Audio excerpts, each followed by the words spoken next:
At may nakuha nga tayo dito mga 50 pesos na papel. Ito ay year 2009. Ang nakaganda dito ay mga uncirculated. Hindi pa siya nagugusot, maganda pa ang condition. So ito yung mga uncirculated condition. At may karamihan din ng konti. Maganda ito pang buo sa mga set.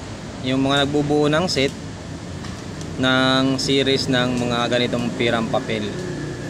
Maganda kasi collection yung uncirculated kaysa mga circulated na.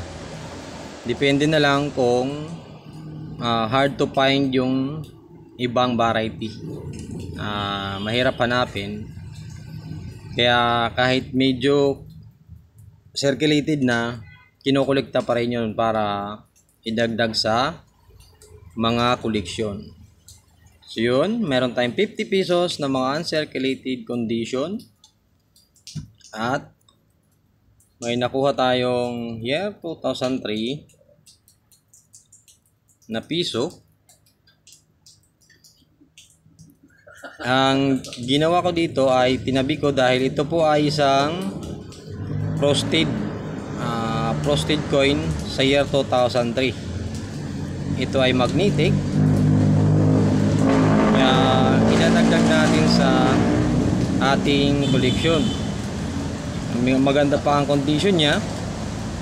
At yun nga, isa po siyang frosted coin. So i-add natin ito sa ating koleksyon. Pero ito po ay isang uri lamang ng common.